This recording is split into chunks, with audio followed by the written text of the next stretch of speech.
Halo, perkenalkan saya Diandra Nayawan dengan NIM 1910123220038 angkatan 2019 kelas A. Kali ini saya akan mempraktikkan layanan konseling individual dengan teknik assertive training untuk meningkatkan kepercayaan diri siswa sekolah menengah atas atau SMA. Selamat menyaksikan.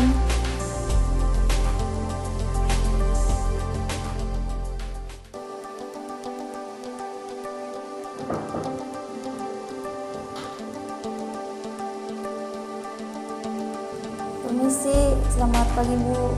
Selamat pagi, silakan duduk.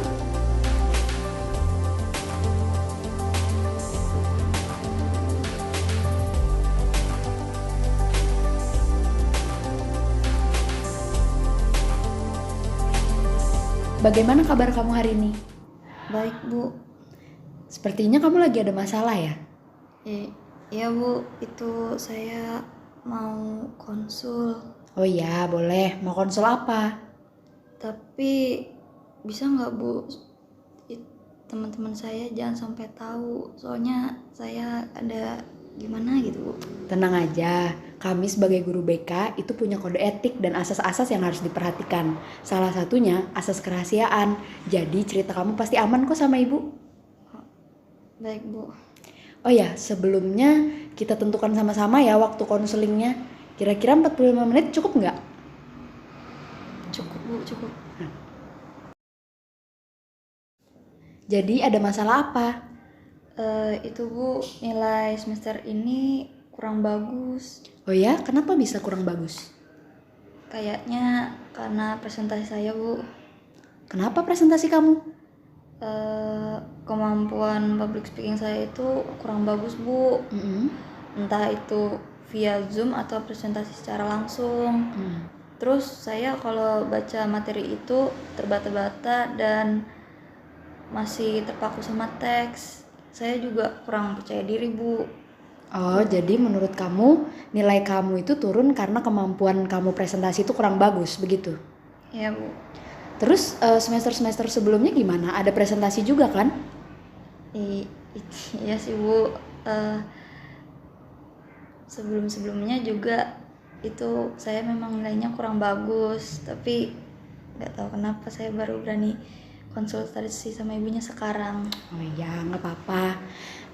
Sebelumnya kamu berharap apa sih dari konseling ini? Apa hasil yang mau kamu capai?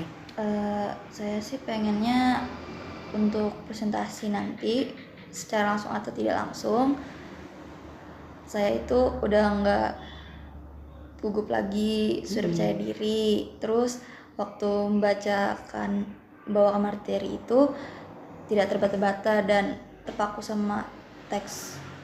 Juga public speaking saya itu lebih lagi. Oh ya. Oke, nah jadi di sini Ibu akan bantu kamu dengan kita menggunakan teknik assertive training. Nah, teknik assertive training ini adalah suatu bentuk latihan supaya seseorang itu mudah mengekspresikan pendapat, pikiran atau perasaannya. Nah, kamu kan di sini kesulitannya itu sulit gitu ya menyampaikan pendapat kamu. Jadi menurut Ibu ini cocok aja gitu buat bantuin kamu nyelesain masalah ini. Ya Bu.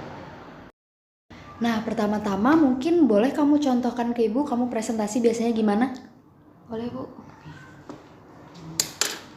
Ini aja. Iya. Pengusaha yang menginspirasi saya adalah Bapak Joko Widodo. Alasannya sederhana, yaitu ketekunan. Perjalanan karir beliau yang kita tahu dari yang dulunya hanya pengrajin dan pengusaha kayu sampai menjadi Presiden ke-7 RI. Semua itu tak lepas dari sifat beliau yang baik hati, ramah, jujur, dan yang paling penting ketekunan serta kesabarannya. Membuat saya ingin sukses seperti beliau, tak hanya dalam aspek bisnis, tapi keseluruhan, agar menjadi pengusaha yang disenangi dan disegani banyak orang. Nah, menurut Ibu cara kamu membaca itu sudah bagus, tapi biar lebih kelihatan hidup itu banyakin gestur, gerakan tangan yang kecil-kecil aja nggak apa-apa. Nah, selain itu supaya kamu nggak terlalu banyak melihat ke teks gitu ya, kamu kuasain materi aja sebelum kamu presentasi. Jadi kamu ingat-ingat inti dari yang mau saya sampaikan itu apa gitu ya. Nah, mungkin Ibu contohkan ya gimana presentasinya. Pengusaha yang menginspirasi saya adalah Bapak Joko Widodo. Alasannya sederhana, yaitu ketekunan. Perjalanan karir beliau yang kita tahu, yang dari dulunya hanya pengrajin dan pengusaha kayu, sampai menjadi Presiden ke-7 RI. Semua itu tak lepas dari sifat beliau yang baik hati, ramah, jujur, dan yang paling penting, ketekunan serta kesabarannya. Membuat saya ingin sukses seperti beliau, tak hanya dalam aspek bisnis, tapi keseluruhan, agar menjadi pengusaha yang disenangi dan disegani banyak orang. Nah, kurang lebih seperti itu.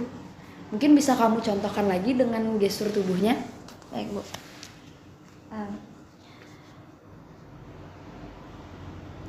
Pengusaha yang menginspirasi saya adalah Bapak Joko Widodo. Alasannya sederhana, yaitu ketekunan.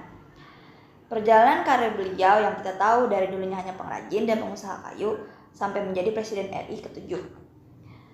Semua itu tak lepas dari sifat beliau yang baik hati, ramah, jujur, dan yang paling penting ketekunan serta kesabarannya. Membuat saya ingin sukses seperti beliau, tak hanya dalam aspek bisnis, tapi keseluruhan agar menjadi pengusaha yang disenangi dan disegani banyak orang.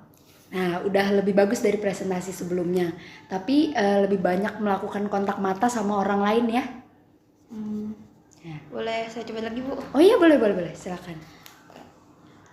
Pengusaha yang menginspirasi saya adalah Bapak Joko Widodo. Alasannya sederhana, ketekunan. Perjalanan karir beliau yang kita tahu dari dulunya hanya pengrajin dan pengusaha kayu sampai saat ini menjadi Presiden ke-7 RI. Semua itu tak lepas dari sifat beliau yang baik hati, ramah, jujur, dan yang paling penting ketekunan serta kesabarannya. Membuat saya ingin sukses seperti beliau, tak hanya dalam aspek bisnis, tapi keseluruhan agar menjadi pengusaha yang baik, disenangi dan disegani banyak orang. Nah, sudah ada kemajuan kan dari presentasi-presentasi sebelumnya. Nah, pokoknya kamu itu perbanyak latihan aja sama kuasai materi sebelum kamu presentasinya. Nah, untuk mungkin sebagai tugas, bolehkah kamu rekam video pada saat kamu lagi latihan presentasi di rumah, terus nanti kirimkan videonya ke WhatsApp ibu. Bisa kayak gitu kira-kira? Bisa, Bu. Nah, oh ya, perlu kamu ketahui ya, kemampuan public speaking ini itu salah satu indikator yang bisa menentukan keberhasilan kamu kelak. Jadi kemampuan komunikasi itu penting untuk masa depan kamu. Nah, perbanyak latihan lagi ya buat tingkatkan kepercayaan dirinya. Baik, Bu. Nah, ada lagi yang mau kamu sampaikan atau mungkin masih ada yang mengganjal di hati? Kayaknya enggak, Bu. Sudah cukup. Saya udah enak, Bu. Sudah lebih lega sekarang. Nah, pokoknya jangan lupa ya, tugas yang tadi Ibu minta dikerjakan dan saran-saran Ibu kasih juga diterapkan kalau latihan presentasi di rumah. Pokoknya tetap semangat belajar supaya nilainya meningkat lagi semester ini. Baik, Bu. Nah, terima kasih ya, Bu. Saya jadi lebih tenang sekarang. Kalau gitu saya pamit pulang dulu ya, Bu. Oh iya, hati-hati di jalan ya. Ya, Bu. Makasih ya, Bu. Selamat Ya, pagi. Selamat pagi.